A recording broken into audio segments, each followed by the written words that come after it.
In the heart of East Africa, a landscape of almost unimaginable scale unfolds, the Serengeti Mara ecosystem. It is a world defined not by static features, but by a constant rhythmic pulse dictated by the harsh, unfiltered sun and the promise held in a distant thunderhead. This is an ancient cadence of life, a place where existence moves to the beat of the seasons, and the engine of that life is the rain. It is the distant promise of rain that sets in motion one of the most primal and awe-inspiring spectacles on the planet, the great animal migration. This is not a journey with a clear beginning and a final end, but a perpetual unbroken circle, a clockwise pilgrimage stretching between 500 and 600 miles. It is a procession compelled by an instinct carved over millennia, a primordial response to the desperate quest for water and the fresh, nutritious grasses that follow in its wake. Over 1.5 million wildebeest, a river of bone and sinew, are accompanied by hundreds of thousands of zebra and gazelle. Together, they form a single colossal organism that flows across the plains, its collective footsteps a low, constant thunder. This is the largest overland mammal migration on Earth, a true circle of life in constant earth-shaking motion. This journey is the very heart of the entire ecosystem. Its rhythmic beat dictates the daily lives, the brutal struggles, and the fleeting triumphs of every creature that inhabits these lands, from the apex predators that stalk in the shadows to the unseen architects of the soil. Each phase of the migration is a chapter in a larger story of profound interconnection, where life and death are not opposites, but inseparable partners in the maintenance of one of the world's most complex and productive natural systems. It is a drama played out on a vast stage, where every participant, no matter how large or small, has a critical role. To witness it is to witness the very pulse of Africa. But this pulse is driven by a stark reality. For the millions on the move, every sunrise brings a new test, and every sunset is a victory hard won. The journey ahead is long, and survival is anything but guaranteed. As the year turns, the short rains sweep north from the highlands, a life-giving wave across the southern Serengeti and the Ngorongoro Conservation Area. This is not merely water falling on dry earth, it is an act of creation. The soil here is volcanic, enriched for millennia by ash from the great volcanoes of the Rift Valley, a fine dark powder laden with minerals, calcium, phosphorus, sodium that are rocket fuel for life. This soil gives rise not to the tall, tough grasses found elsewhere, but to a carpet of short, intensely nutritious graminoids. For the millions of herbivores, this is the promised land. For the pregnant wildebeest cows, heavy with the next generation, it is the perfect nursery, providing the vital nutrients needed to produce rich milk and support calves that must run for their lives within minutes of birth. The landscape itself is a strategic masterpiece. These are the famous short grass plains, vast and open, stretching to a shimmering horizon, punctuated only by the occasional flat-topped acacia or the ancient granite outcrops known as kopjes. These kopjes, geological islands in a sea of grass, serve as watchtowers for predators, but the plains between them offer a crucial advantage to the herd: visibility.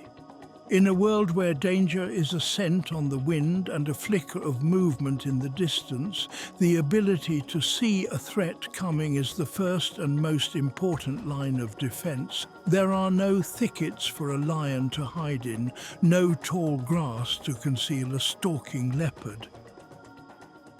It is for this reason that the herds end their long southward journey here. They have arrived at the largest maternity ward on the planet, a landscape perfectly suited for bringing new life into a world fraught with danger. It is a stage perfectly set for the drama to come, a drama that begins with an event of almost unbelievable scale. What unfolds on these plains defies conventional scale. In a tightly synchronized window of just 2 to 3 weeks, typically in February, over 500,000 wildebeest calves are born. At the peak of this birthing pulse, as many as 8,000 new lives can enter the world in a single day, a cascade of creation that transforms the landscape into a sprawling, bleating nursery. This phenomenon, known as synchronous calving, is a powerful evolutionary strategy, a high-stakes gamble that has paid off for eons. A calf is born into the open, a creature of wet fur and impossible legs, a small, dark and utterly vulnerable package. Within 2 to 3 minutes, driven by an unyielding instinct that screams, "Get up or die," it begins the struggle to stand, its long, spindly legs trembling with effort. Within 5 to 10 minutes, it is on its feet, swaying but upright, and often within an hour it can run, clocking speeds that would challenge a human sprinter, desperately trying to keep pace with its mother and the ever-shifting mass of the herd. This remarkable precociousness is not a marvel, it is an absolute necessity. In the Serengeti, to be left behind is a death sentence. The brutal logic behind this explosion of life is one of overwhelming the opposition. It is a strategy of predator saturation, a grim but effective form of biological insurance. The sheer number of potential prey animals is so immense that it swamps the hunting capacity of the resident predators. A lion pride can only hunt and consume so much. A cheetah can only make one successful hunt at a time before needing to rest. Although many thousands of calves will fall to predators in these first critical weeks, the vast majority will survive. For any individual calf, the odds of being the one chosen by a cheetah or a hyena clan are dramatically reduced when it is surrounded by 500,000 others.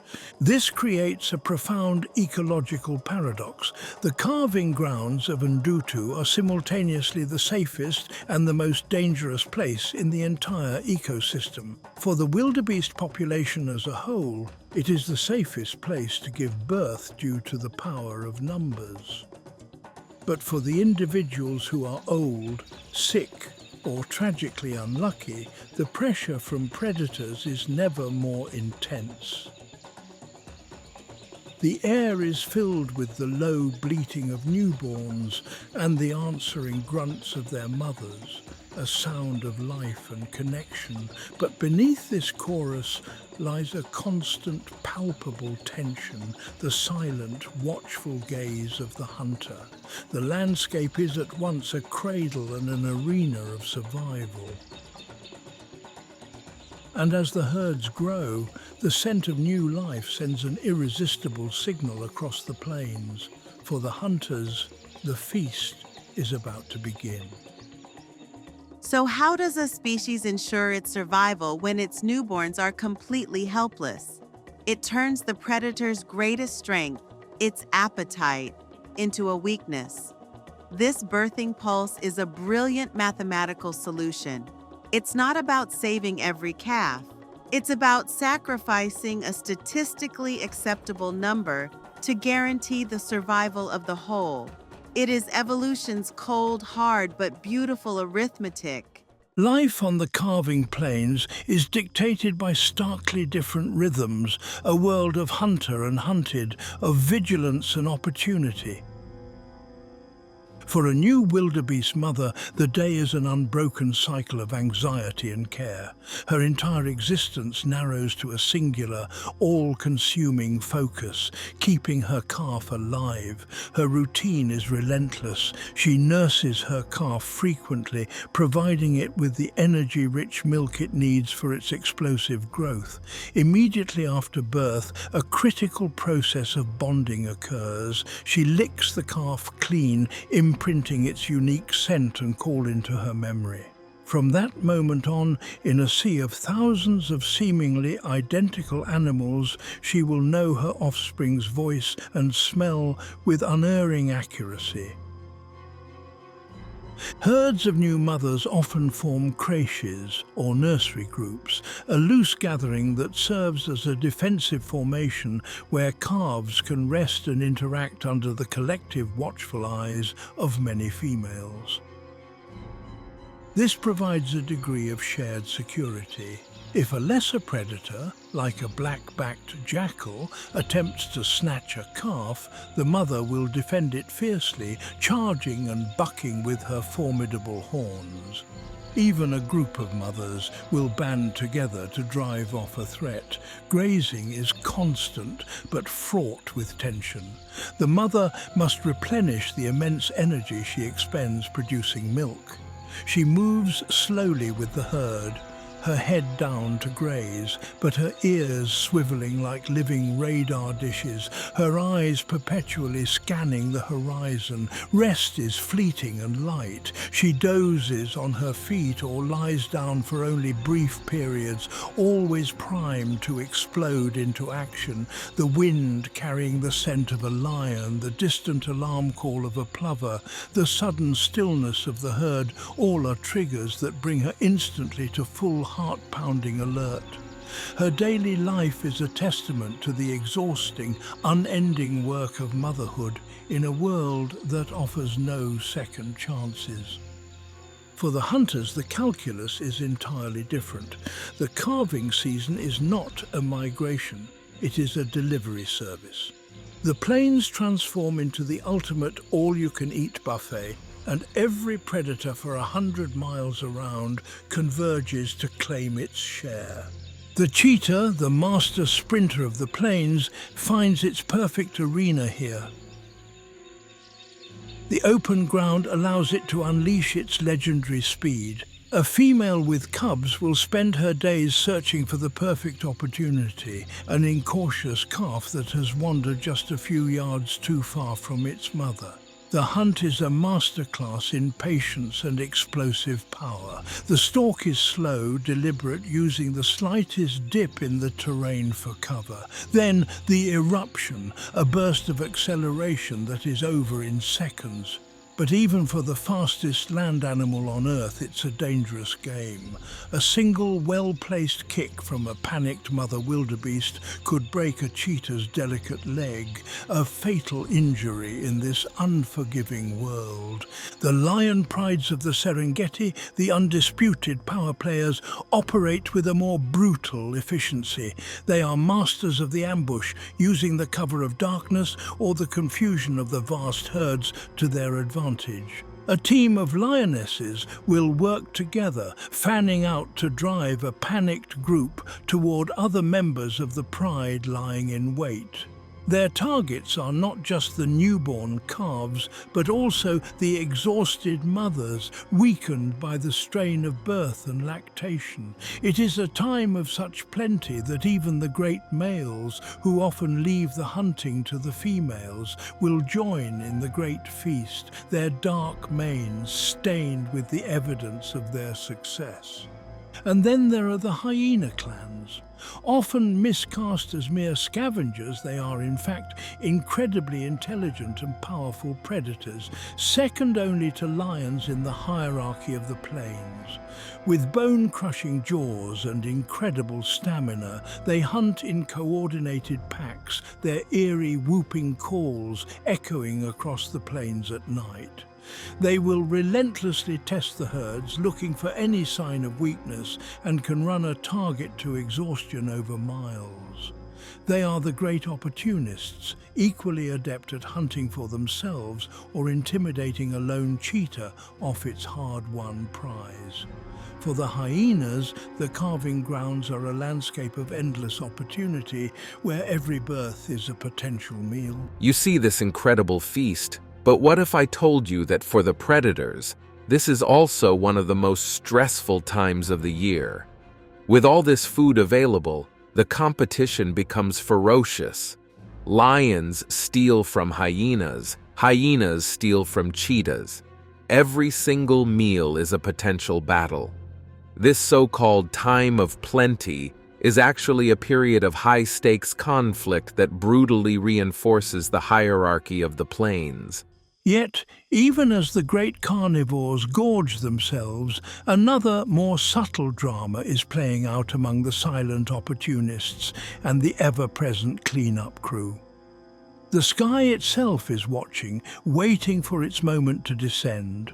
The cycle of life and death is far from over, and soon the very ground will begin to stir with the evidence of this cycle of life, preparing the way for the next chapter in this endless story. The plains must be cleansed before the great herds can move on, and that is a job for a different kind of specialist. On the great stage of the southern Serengeti, the annual calving season is in full swing. It is a time of staggering abundance, a spectacle of new life so vast it seems to defy the very laws of nature. Hundreds of thousands of wildebeest calves born within a few short weeks dot the landscape, their bleating calls a constant chorus under the African sun. This explosion of life is a masterstroke of evolutionary strategy, designed to overwhelm the predators that patrol these plains. But it also acts as a dinner bell, a signal broadcast for hundreds of miles that the greatest feast of the year has begun. For the hunters of the Serengeti, this is not just a time of opportunity, it is the ultimate test of their skills, their power, and their ability to survive in a world where the line between hunter and hunted can blur in an instant. For each, the name of the game is capitalizing on this fleeting bounty, and each has its own unique, time-honored strategy for doing so. For the cheetah, the world's fastest land animal, the calving season is a time of relative plenty, but one that is laced with constant heart-pounding peril.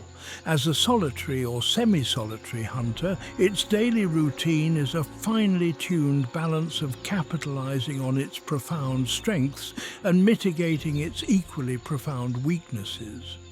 A mother with cubs to feed is a study in focused intensity. She uses the vast open plains to her advantage, where her explosive speed is the ultimate weapon. Her primary hunting times are the cooler hours of the early morning and late afternoon, a clever strategy to avoid overheating her finely tuned body and, crucially, to minimize encounters with the more powerful nocturnal and crepuscular predators like lions and hyenas. Her preferred targets are the most vulnerable, the youngest wildebeest calves, especially any that have become momentarily separated from their mothers in the vast, confusing sea of bodies. Her hunt is a masterclass in strategy and biomechanics. She will use any available cover, a small fold in the terrain, a termite mound, a tuft of longer grass to approach her target. Her spotted coat provides superb camouflage against the dappled light of the savanna, making her nearly invisible. The stalk is agonizingly slow, patient and methodical. She moves with a low profile, her body held close to the ground, every muscle coiled like a spring.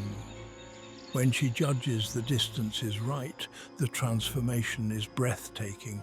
She explodes from her cover, her unique flexible spine and semi-retractable claws digging into the earth for traction, accelerating to speeds of over 60 miles per hour in just a few seconds. The chase is a short, violent burst of pure athletic prowess, her long, heavy tail acting as a rudder for hairpin turns as she closes in. She will trip her target with a swipe of her paw and deliver a precise bite to the throat to quickly subdue it, a technique that requires precision, not power.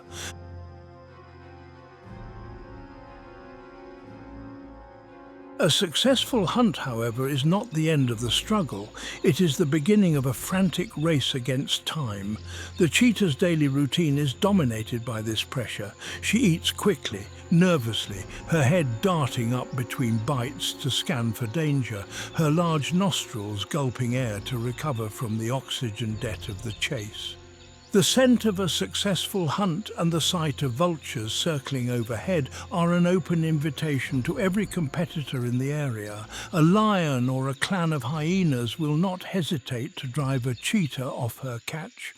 They are larger, stronger, and represent a mortal threat not only to her meal, but to her cubs.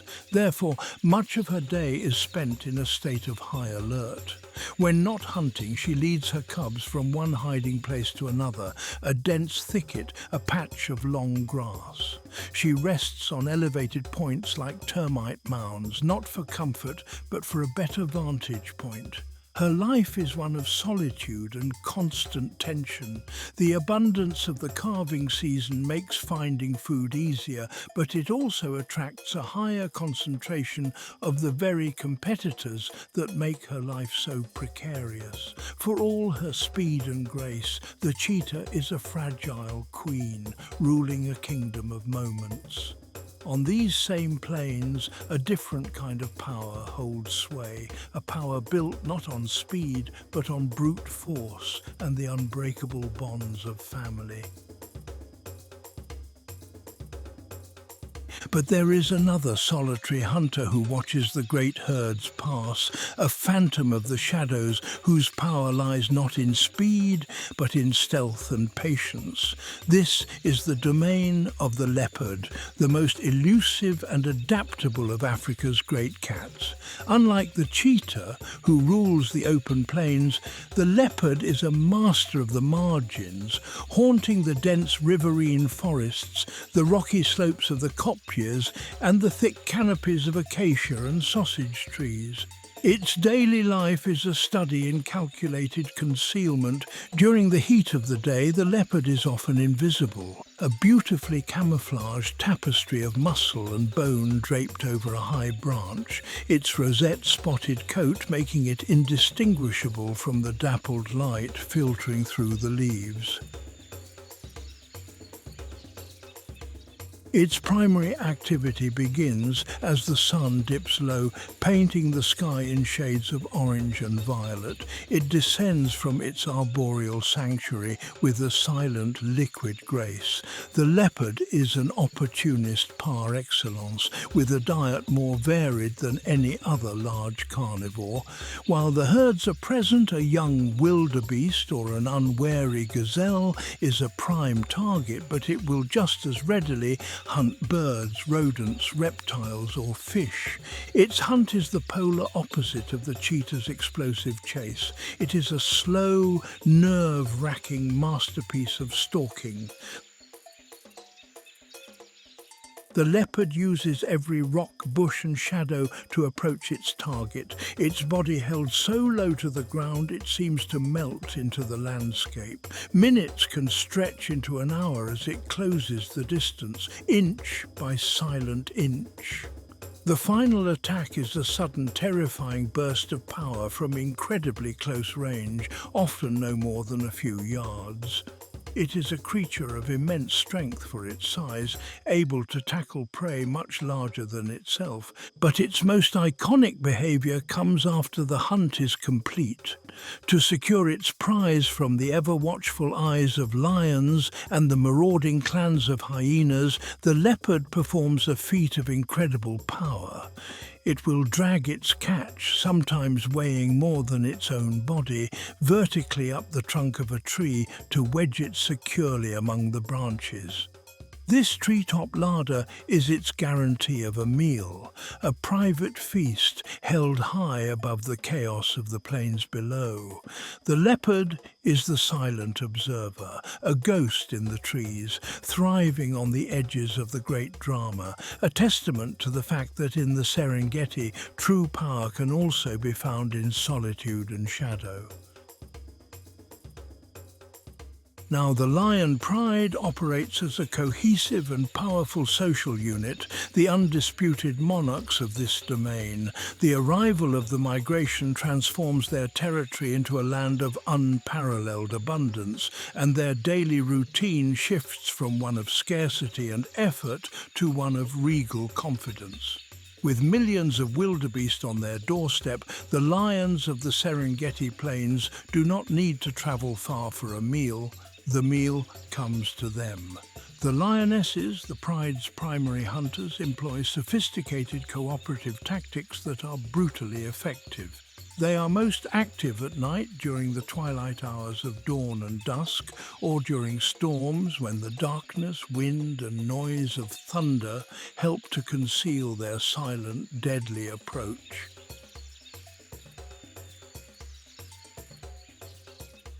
A typical hunt is a display of coordinated power. The lionesses spread out, often using the terrain to their advantage to encircle a section of the herd. Some individuals will act as drivers, showing themselves to create panic and push the terrified prey towards their hidden pride mates. The ambush is swift and violent. Their sheer size and strength allow them to tackle fully grown adult wildebeest, a feat rarely attempted by cheetahs. A powerful swat of a paw can unbalance their prey, and a crushing bite to the throat or muzzle brings the hunt to a swift end. With a large catch secured, the pride's daily routine becomes one of languid indulgence. Lions can spend up to 20 hours a day resting, conserving energy for the next hunt. They sprawl in the shade of acacia trees or drape themselves over the warm granite of the kopjes, which serve as excellent vantage points to survey their kingdom. This period of rest is dominated by critical social interactions. They reinforce their bonds through mutual grooming, head rubbing and low rumbling purrs. The cubs, safe and well fed, engage in endless games of chase and pounce, play that serves as essential training for the lethal skills they will need as adults.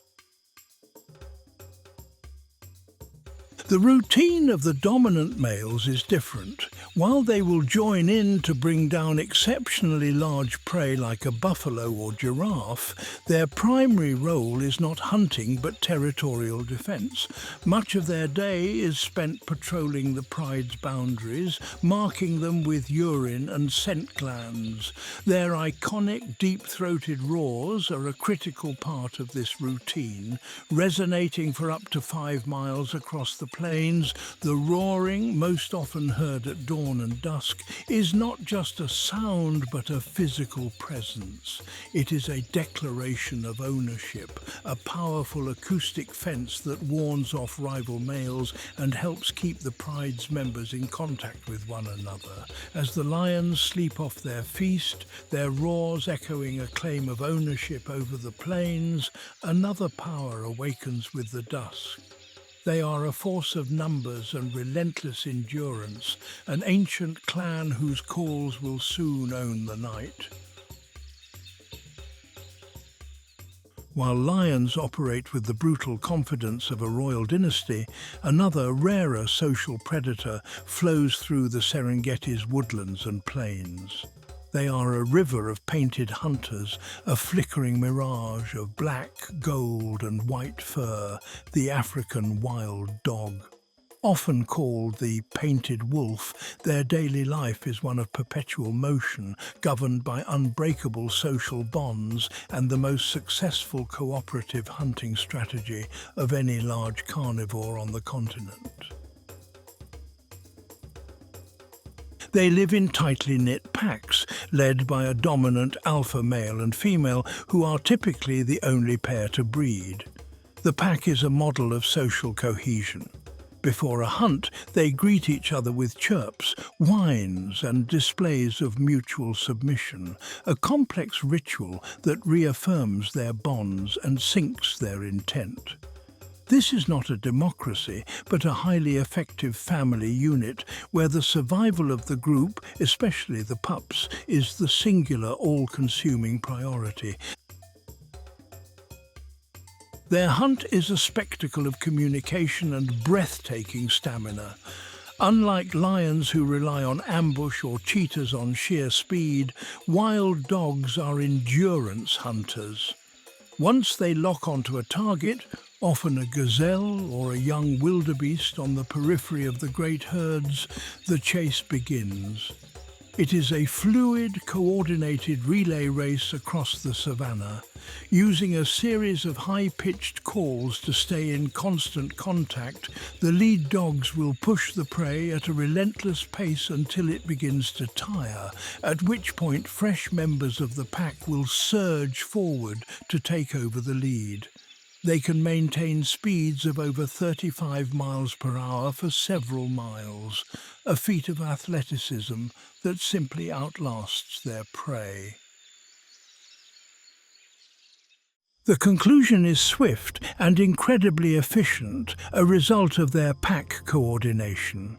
The subsequent feast is governed by strict etiquette. The pups are always allowed to eat first, a remarkable behavior that ensures the pack's future. The African wild dog is a fleeting, precious current in the Serengeti's flow, a nomadic hunter whose success is built not on the strength of the individual, but on the profound, intelligent and unwavering power of the pack. No portrait of the carving grounds would be complete without the spotted hyena. Often miscast as mere cowardly scavengers, they are, in fact, incredibly successful and intelligent predators, and the carving season is their time of greatest prosperity. Their daily lives are a complex mix of social cooperation, relentless pursuit, and formidable power. They live in large, complex social groups called clans, which are ruled by a strict matriarchal hierarchy, where females are larger and more dominant than males. The heart of a clan's territory is the communal den, often a series of interconnected burrows in a termite mound or on a gentle slope. This is the clan's social hub and nursery, where cubs are raised safe from lions while the adults are out hunting. The arrival of the wildebeest herds transforms the hyena's foraging strategy. They are consummate opportunists, equally adept at scavenging a lion's leftovers as they are at making their own formidable kills. During the calving season, they become specialist hunters of wildebeest calves. Their hunts are not based on stealth or explosive speed, but on cunning, endurance, and teamwork. At dusk, the clan's hunting party assembles. They move out across the plains, their loping, tireless gait capable of covering vast distances with minimal energy expenditure. When they encounter the herds, they will perform test runs, trotting through the mass of animals to gauge reactions and identify any sign of weakness, a hesitant calf, an inattentive mother. Once a target is selected, the chase begins. A hyena can maintain high speeds for several miles, far outlasting a young wildebeest. Working as a team, they expertly separate a calf from its mother. Their bite is one of the most powerful in the animal kingdom, capable of crushing bone with ease. The conclusion of the hunt is often chaotic, loud, and remarkably efficient. For the hyena clan, the carving grounds are a banquet. They gorge themselves, and the hunting mothers return to the den to nurse their young, their rich milk giving the cubs a strong start in a dangerous world. Their distinctive whooping calls, an eerie and iconic sound of the African night, echo across the plains. A sound of communication, of excitement, and of the unceasing cycle of life and death. But even the hyena's feast is not the final act in this drama. For every successful hunt made on these plains, a silent audience has been watching from above, waiting patiently for the great predators to have their fill. Their arrival signals the final critical stage of this cycle of consumption. As the lions, hyenas and cheetahs recede into the shadows to digest their meals, the cleanup crew arrives. Circling high on thermal currents, vultures are the first responders of the Serengeti. They descend in a cacophony of hissing and squabbling, each species playing a specific role. The large, powerful, lappet-faced vulture uses its formidable beak to rip open tough hides, creating access for the smaller, more numerous white-backed vultures that plunge their featherless heads deep into the carcass. Finally, the slender hooded vultures pick at the last remaining scraps. They are soon joined on the ground by the ever-wily black-backed jackals who dart in and out, snatching morsels of meat amidst the chaos. In a matter of hours, a carcass that once weighed hundreds of pounds is reduced to little more than scattered bones. Even these are not wasted.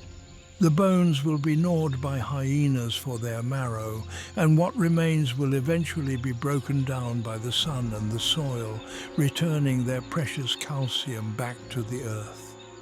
This is the final, beautiful truth of the plains. Nothing is wasted.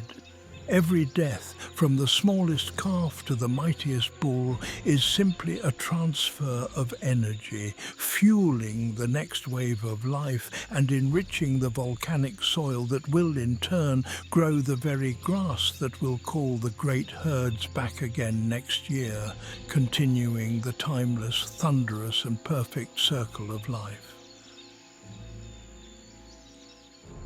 By the time April and May arrive, the very character of the sky begins to change. The long rains, a much more serious and sustained deluge than the short rains of the south, begin to sweep across the plains, but their heart and focus have shifted northward. On the great carving grounds of the southern Serengeti, the land that served as a cradle for 500,000 new lives starts to lose its vigor. The short, sweet grasses, having fulfilled their purpose, begin to dry out, turning from a vibrant electric green to a pale, exhausted gold. The waterholes, once brimming with life, shrink into muddy puddles under the strengthening sun. In response, an ancient, irresistible impulse stirs within the herds, a biological command that cannot be ignored. It may be a subtle change in the mineral content of the wilting grass, the smell of distant rain carried on a northbound wind, or the sound of thunderstorms rumbling like a prophecy far over the horizon. Whatever the precise trigger, the collective consciousness of over 1.5 million animals comes to a single, unspoken conclusion. It is time to move. The great southern nursery begins to empty.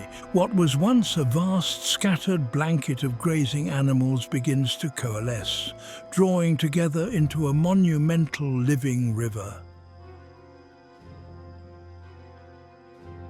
The herds turn their faces north and west, initiating the next great chapter of their circular journey. They form colossal columns of moving bodies, a torrent of life that can stretch for over 25 miles across the Savanna, a sight so vast it defies the scale of the landscape itself. The air, once filled with the high-pitched, fragile bleats of newborns, now hums with a different sound, the deep guttural and constant grunting of millions of wildebeest on the move, a sound often likened to a million frogs croaking in unison. It is the unmistakable, hypnotic soundtrack of the migration, punctuated by the sharp, barking calls of zebras and shrouded in the immense, ever-present cloud of dust kicked up by millions of hooves, a golden haze that can be seen for miles. This is not just a movement, it is a force of nature reshaping the world it passes through.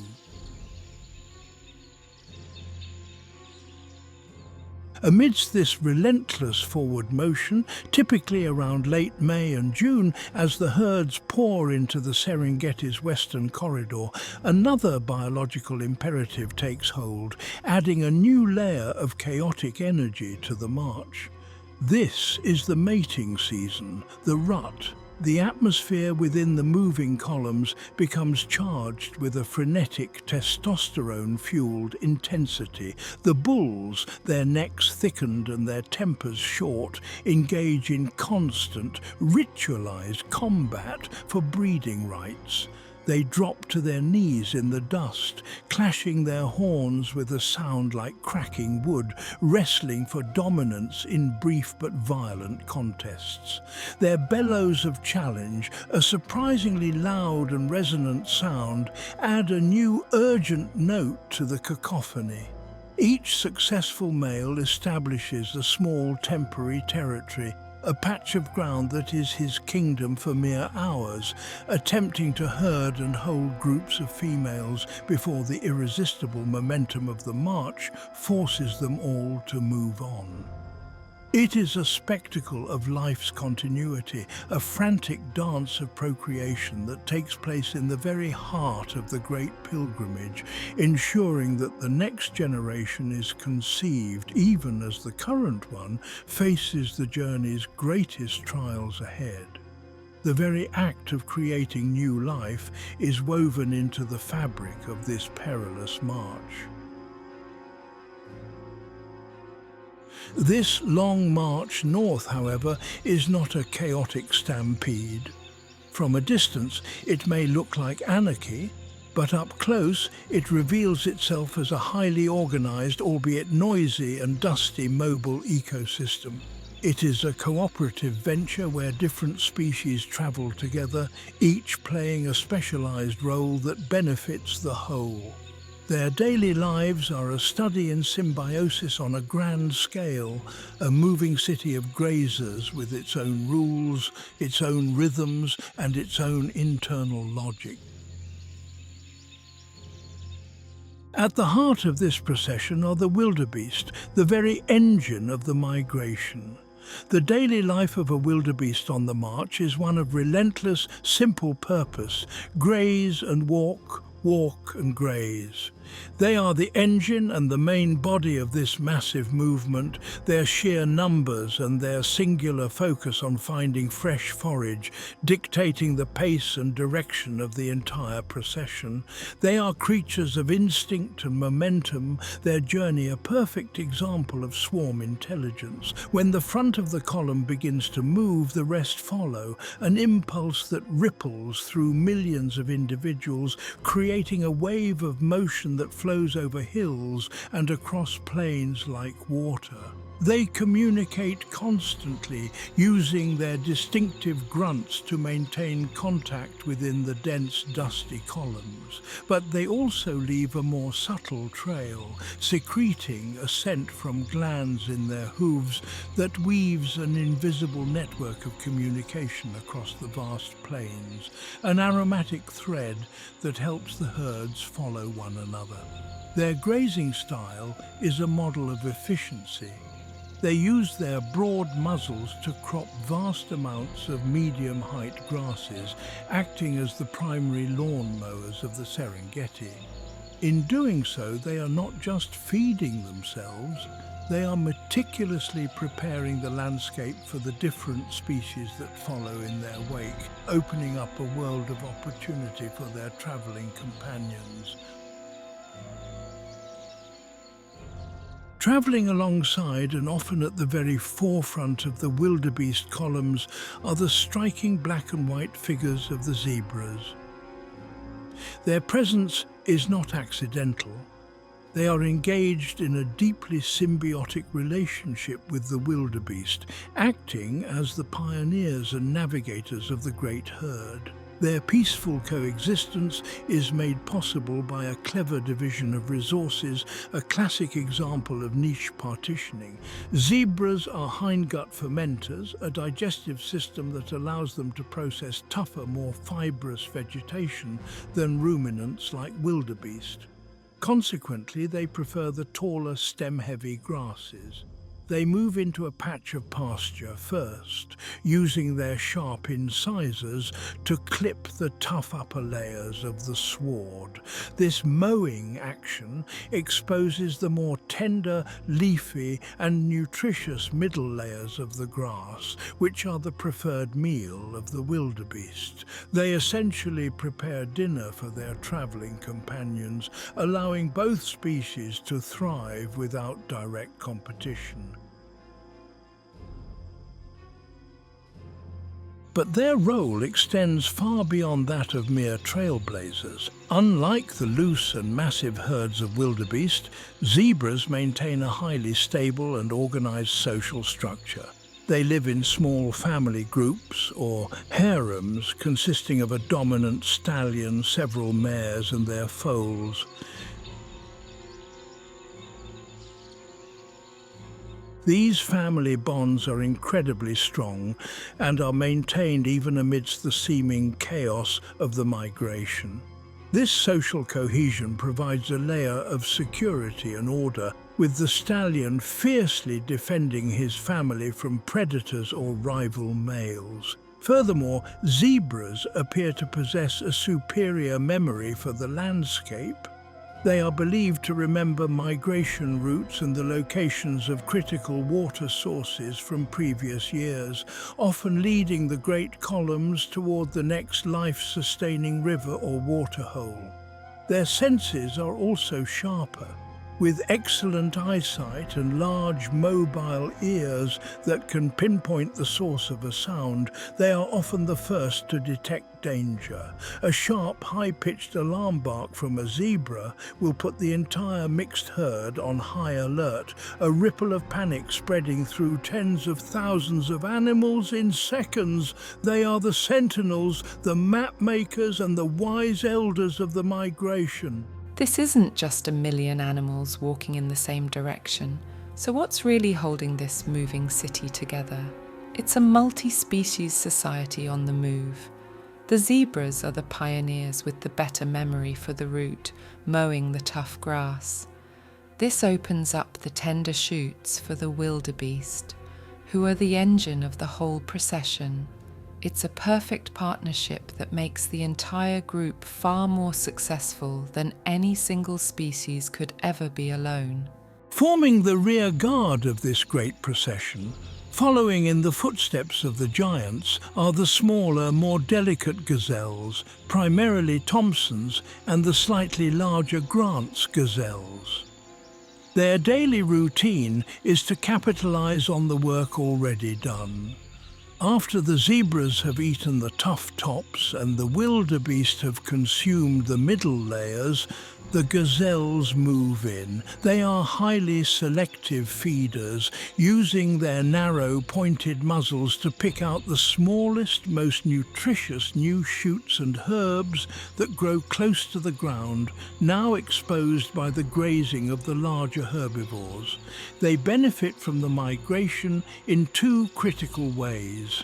First, the actions of the lead grazers create their perfect foraging niche. Second, they gain immense security from the overwhelming numbers of the larger herd. A concept known as the selfish herd theory, where the risk of predation to any one individual is drastically diluted. Their own primary defense is breathtaking speed and agility, able to execute a high-speed zigzagging escape pattern and a peculiar bouncing leap known as stotting. This behavior may serve to signal their incredible fitness to a predator, discouraging a chase, or to get a better view of their surroundings. Their daily life is one of careful, selective feeding in the wake of the great herds, gleaning the last and richest morsels from the pasture prepared by their larger companions. But even with this layered defense of numbers and symbiosis, danger is never far away. A shadow follows the herd, a relentless hunter for whom this moving city of life is simply a mobile pantry.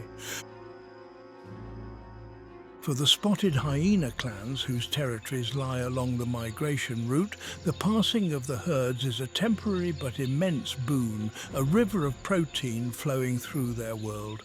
Their daily routine adapts perfectly to exploit this moving feast. They are not merely scavengers waiting for leftovers, they are formidable endurance hunters whose strategy is built on tenacity, intelligence, and a complex social structure.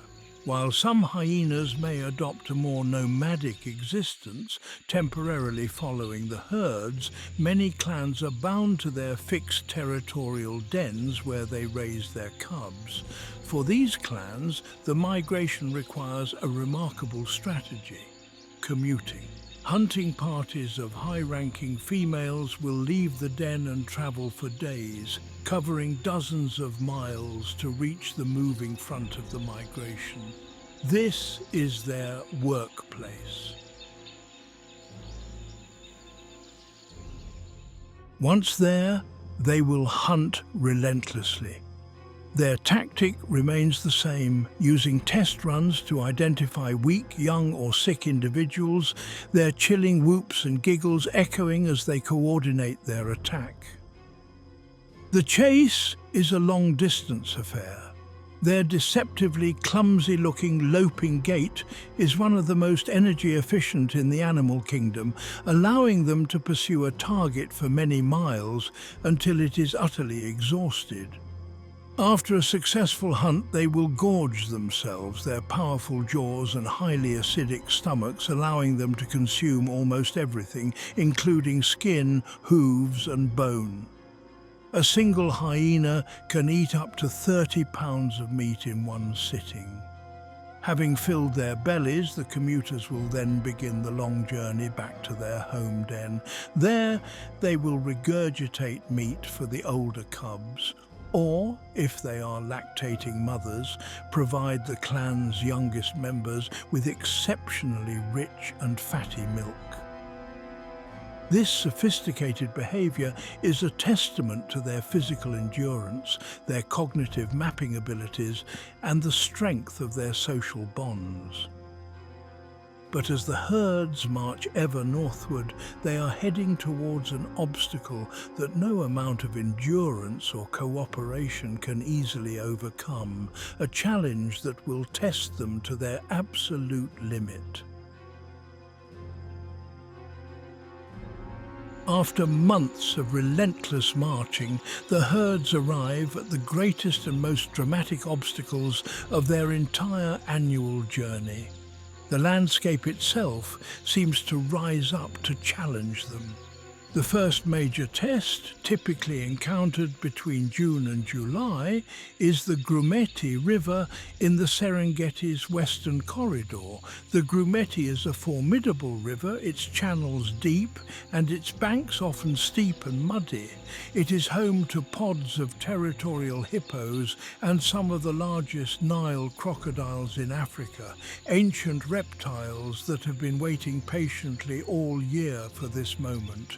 This crossing is a brutal, chaotic affair, and for many it will be their last. But the grumeti, for all its dangers, is merely a dress rehearsal for the main event. Later in the year, from late July through October, the herds reach the northern edge of the Serengeti and face their ultimate trial, the mighty Mara River. The Mara is the boundary between Tanzania's Serengeti and Kenya's Masai Mara National Reserve. It is a deeper, faster flowing and more treacherous river than the Grumeti, its currents powerful and its banks sheer cliffs in many places. These river crossings are the climactic life or death events for which the Great Migration is famous. They are a crucible where instinct, panic and the raw power of nature collide, a gauntlet where thousands will perish, unwillingly ensuring the survival of the very ecosystem they are a part of. Here the journey's toll will be paid in full. What happens on the banks of these rivers is a complex drama of instinct, fear, and overwhelming necessity. It is one of the most intense psychological standoffs in the natural world. The herds, driven by the primal need to reach the fresh green pastures on the far side, can amass for days, their numbers swelling into a vast, agitated sea of animals. They graze nervously, their low grunts a constant hum of anxiety. They move towards the water's edge and then pull back in a wave of indecision, the tension building to an almost unbearable level. This is not a mindless stampede. It is a critical decision point fraught with visible and invisible peril. The wildebeest can smell the water. They can see the green grass on the other side, but they have an instinctive terror of the churning water and the unseen dangers lurking within it. The presence of predators on the banks, or even the noise of safari vehicles approaching too close, can cause a herd to abort a crossing attempt and scatter in a cloud of dust. Finally, after hours or even days of this standoff, the pressure becomes too great. The press of thousands of bodies from behind, combined with the desperate need to move forward, reaches a tipping point. A single individual or a small group, whether through courage, desperation, or simply by being physically pushed, will take the plunge. This single act of commitment triggers a chain reaction, an effect of the multitude. Suddenly, what was a hesitant mass becomes an unstoppable force. Thousands follow, pouring over the steep banks and into the churning water in a chaotic, thundering avalanche of bodies. The scene is one of overwhelming intensity. The air is thick with the thunder of hooves, the panicked bellows of the animals, the roar of the river, and the acrid smell of fear. They struggle against the powerful current, their eyes wide with terror, their heads held high as they swim for their lives. They clamber over one another, sometimes drowning their own kind in their desperate scramble to survive. The steep, slippery exit banks present a final, exhausting challenge where many, weakened by the swim, will fail. It is a spectacle of raw, primal survival, nature at its most unforgiving and magnificent. But the danger does not end when they reach the far bank. For many of the river's permanent residents, the arrival of the herds is a signal that the long wait is finally over. For the creatures that live in and along these rivers, the arrival of the migration is the single most important event of the year, and their daily routines are entirely reoriented to capitalize on this incredible, fleeting bounty. Beneath the churning surface, the river's apex predator, the Nile crocodile, has been waiting. For months, these ancient reptiles have been living in a state of semi-dormancy, conserving energy. their metabolism slowed to a crawl.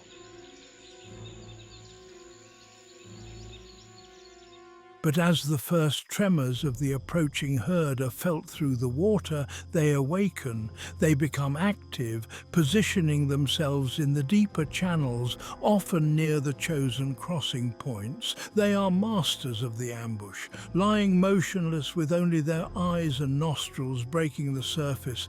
They're easily mistaken for logs. When the crossing begins, they strike with explosive speed. A wildebeest is snatched in an instant, dragged beneath the surface and overpowered with the notorious death roll, a powerful spinning motion used to subdue its prey. They will often wedge their catch beneath a submerged log or an undercut bank, a clever underwater larder returning to feast over several days. For these reptilian giants, the crossings are the annual event that sustains them for the rest of the year. The river itself has become a predator, and its teeth are made of crocodile. The gauntlet, however, has more than one level of peril. For those who survive the water, a new set of opportunists awaits them on the shore, ready to exploit the chaos and exhaustion of the crossing survivors. For most of the year, the life of a large Nile crocodile is one of calculated inertia, a masterclass in energy conservation. As cold-blooded ectotherms, they rely on the environment to regulate their body temperature. Their days are spent basking on sandbanks, absorbing the sun's heat like living solar panels, often with their powerful jaws agape in a process known as mouth gaping, which helps them to cool down. Or they lie motionless in the shallows, ancient and patient, with only their eyes and nostrils breaking the surface of the water. Their incredibly efficient metabolism allows them to survive for months, sometimes over a year, between significant meals.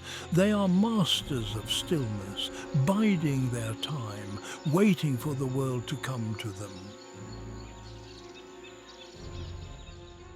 But when the scent of the approaching herds fills the air and the ground begins to tremble with the vibration of millions of hooves, their routine changes dramatically. These seemingly lethargic reptiles transform into embodiments of patient, lethal ambush. They move to strategic positions, congregating in the deep channels near known crossing points, their primeval minds focused on the coming bounty. They are perfectly adapted for this hunt. The sensitive pressure receptors on their snouts can detect the minute vibrations in the water caused by struggling animals, allowing them to pinpoint a target even in the murky, chaotic water. They lie in wait, submerged and almost invisible. The attack, when it comes, is an explosion of primordial power. They launch themselves from the depths, their immense tails propelling them forward with astonishing speed, seizing a leg or a muzzle with a bite force that is among the highest in the animal kingdom. Once they have a hold, they employ their famous death roll, spinning their bodies violently in the water to unbalance, disorient, and drag their victim under the surface. A large crocodile may kill several animals during a single crossing event, often dragging the carcasses to a hidden underwater larder to soften and be consumed over several days. For these ancient reptiles, some of whom may have witnessed this spectacle for half a century, the migration is the annual feast that sustains them for the rest of the year. But their deadly hunt is only the beginning of the story. The river's toll is far greater than what the crocodiles alone can claim. The river crossings leave behind a trail of immense loss. Thousands of wildebeest die, not just from crocodile attacks, but from being trampled in the panicked stampede or simply drowning from exhaustion in the powerful currents. This immense tragedy for the herds, however, becomes a massive localized injection of life for the river ecosystem and its surrounding landscape. The carcasses that are washed ashore or float in the eddies represent a monumental transfer of nutrients. Thousands of tons of terrestrial biomass, of life grown on the plains, are suddenly gifted to the aquatic ecosystem. The sight is overwhelming, but the smell is even more so, the powerful scent of decay that hangs heavy in the air for miles. This annual subsidy of protein and minerals is the very foundation of the incredible richness of the Mara and Grumeti rivers. It feeds everything from fish and aquatic insects to the legions of scavengers who gather for the grim but vital feast.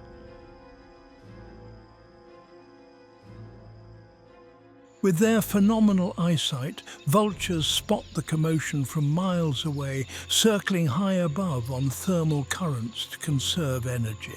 Their daily routine is to ride these invisible elevators of warm air, scanning the landscape below. When a crossing begins, they descend in vast spiraling flocks, the sound of their wings a rushing whisper that precedes the chaos on the ground. There is a distinct hierarchy and specialization at the carcass. The powerful lappet-faced vulture with its massive beak is often the first to arrive, strong enough to tear through the tough, wet hide of a wildebeest. This act of brute force opens up the carcass for the others. The Ruppel's griffon vulture, with its long, featherless neck, can reach deep inside to pull out the soft tissues and organs. Smaller species, like the hooded vulture, dart in and out of the scrum, picking up the scraps left behind. Together, this multi-species cleanup crew can strip a carcass to the bone with astonishing speed and efficiency. Patrolling the edges of the feast is the marabou stork, a huge, gaunt-looking bird often called the undertaker of the Savanna. Its daily routine during the crossings is to stalk along the riverbanks with a slow, deliberate gait that belies its opportunistic nature. It uses its massive, dagger-like bill to bully its way into the scrum around a carcass, stealing large chunks of meat from vultures and swallowing enormous pieces of flesh, skin, and even bone. Its bare, mottled pink head and neck are a clever but practical adaptation to its scavenging lifestyle, preventing its feathers from becoming matted with blood and gore as it probes deep into a carcass. They are a grim but essential part of the cleanup crew. Their imposing figures a constant presence at these sites of loss and renewal. Everyone sees the crossing as a tragedy for the herds, but what if all this death is actually an incredible act of creation? The thousands of carcasses that end up in the river are a massive injection of nutrients, a subsidy from the land to the water. This single event fertilizes the entire aquatic food web for the rest of the year. In a very real sense, the migration feeds the river that poses its greatest challenge.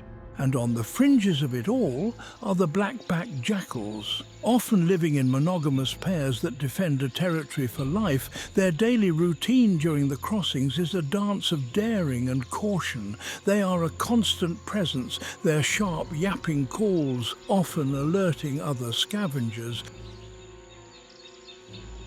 to the location of a successful hunt. They move quickly, darting in to snatch a piece of meat from a carcass before being driven off by a larger vulture or a belligerent stork. They are intelligent and adaptable, using their cunning to exploit the chaos. Together, This diverse assembly of scavengers works with remarkable efficiency to recycle the fallen, turning the tragedy of the crossing into a vital source of life for countless others. This intricate drama of life and death, however, is not confined to the riverbanks.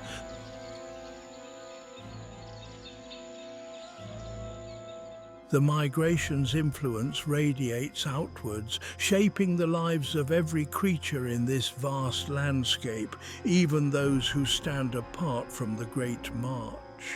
The Great Migration does not occur in a vacuum. Its monumental passage actively sculpts the landscape and dictates the daily routines of all creatures inhabiting the Serengeti Mara, even those who do not participate in the journey itself. The constant movement of nearly 2 million herbivores is the single most powerful force shaping the physical and biological structure of this entire ecosystem.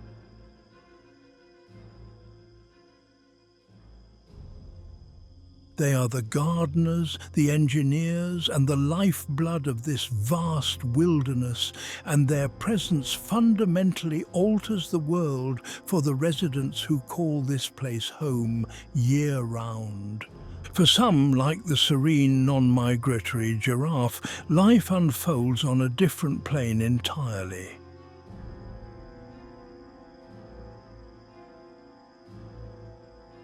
Their daily life is a peaceful vertical pursuit of food. They can spend up to 75% of their day browsing, using their remarkable height and long prehensile tongues to pluck leaves and buds from acacia trees,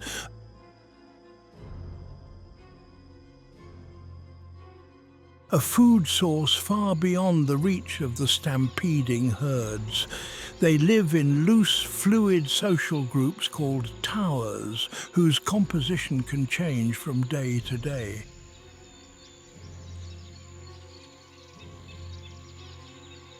From their elevated perspective, they are calm observers of the migratory drama unfolding below them.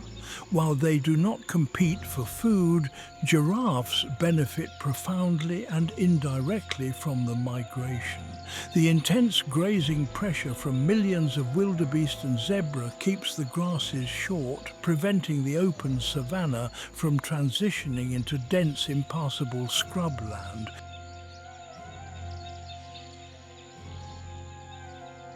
This constant mowing maintains the open woodland habitat that giraffes require to move freely and spot predators from a distance. By acting as the landscape's gardeners, the migratory herds ensure that the giraffe's world remains open and hospitable. Other residents are far more active in shaping the world around them.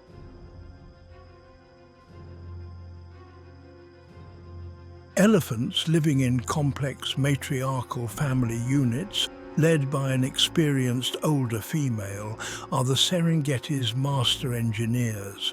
Their daily routine is dominated by the search for food and water. An adult elephant can spend up to 18 hours a day eating, consuming several hundred pounds of vegetation. Their impact on the environment is immense. By pushing over trees to access leaves or bark, they open up clearings in woodlands, creating patches of grassland.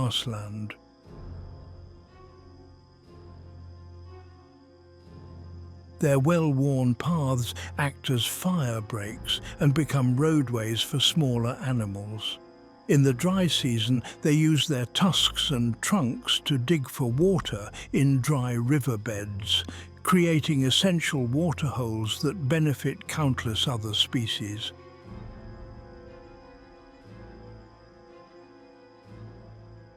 The presence of 2 million other large herbivores alters the vegetation and water availability in their home ranges, a force that shapes their daily foraging decisions.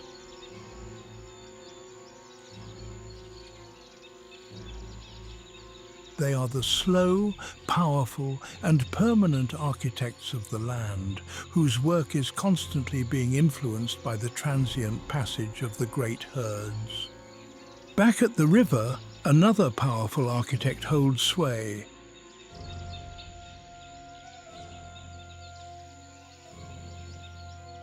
But its influence is one of territorial dominance. The hippopotamus is a creature of strict and predictable habits. Its daily routine is a tale of two environments. They spend up to 16 hours a day submerged in rivers and pools to keep their sensitive skin cool and moist, living in social pods typically dominated by a large territorial bull. At night, they emerge from the water to graze on land, a solitary activity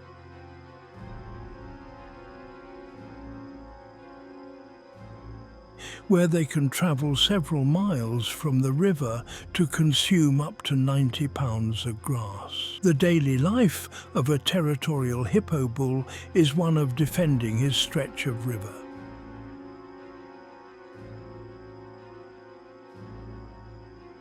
His routine is marked by displays of aggression, huge yawning threat displays that show off his formidable canine tusks and loud grunting calls that echo along the water.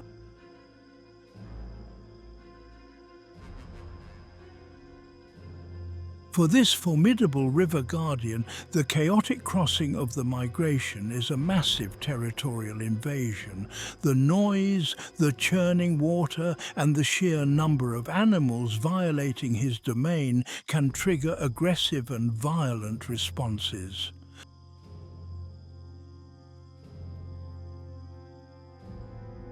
Far from being gentle giants, hippos are one of Africa's most dangerous animals, and they add yet another layer of peril to the already hazardous river crossings. But the architecture of the Serengeti is not built by megafauna alone.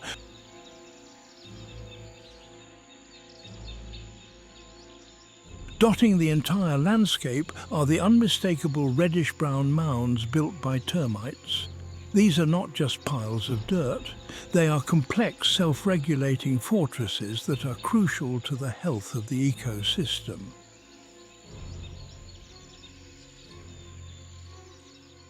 The termites' constant tunneling aerates the soil, and they bring up valuable nutrients from deep underground. The mounds themselves become permanent features of the landscape, providing homes for mongooses and snakes and lookout posts for predators. A cheetah will use a termite mound to scan for prey, while a lion pride will use it as a playground for its cubs.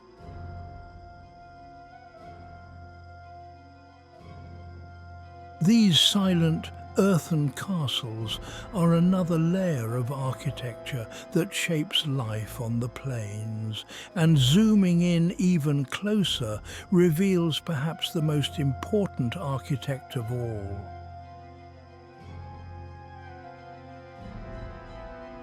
At a scale far smaller, but of arguably equal importance, is the ceaseless work of the ecosystem's most vital recyclers, the dung beetles. The migration produces a colossal amount of waste, over 4,000 tons of dung per day. Without an efficient disposal system, the plains would quickly become choked and sterile. In the Serengeti, more than 100 species of dung beetle have specialized in processing this resource. Their daily work is fundamental to the health of the savanna. The rollers famously shape dung into a ball and roll it away with remarkable speed, often navigating by the light of the Milky Way. The tunnelers drag dung down into burrows directly beneath the pat. The dwellers simply live inside it. This relentless daily activity is the linchpin of the entire ecosystem's nutrient cycle.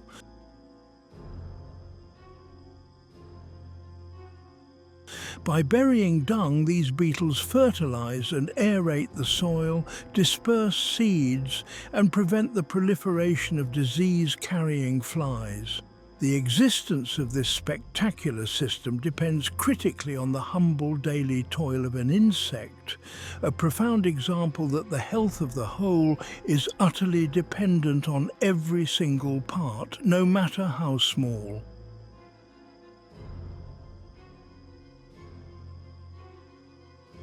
By October and November, a change in the prevailing winds carries the scent of moisture from the south.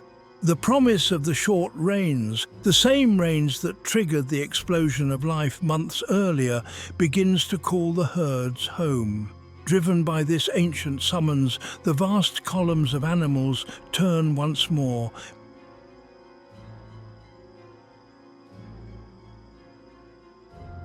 beginning the long journey back south to the carving plains of Mdutu, where the circle will begin anew.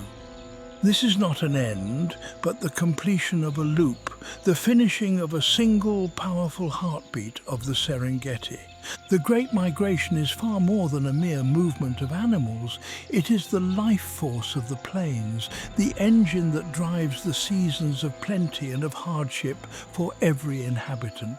It is an intricate, pulsating web of dependencies. The herbivores follow the rain, the predators follow the herbivores, the scavengers follow the predators, and the health of the very soil relies on the combined labor of them all. Every creature, from the roaring lion to the silent dung beetle, plays an indispensable role in this vast, interconnected system. The clock that has governed this monumental movement for millennia has always been the predictable rhythm of the rains. But in a world where climate patterns are becoming increasingly erratic and unpredictable, this ancient cadence faces an uncertain future. The fragility of this cycle serves as a powerful reminder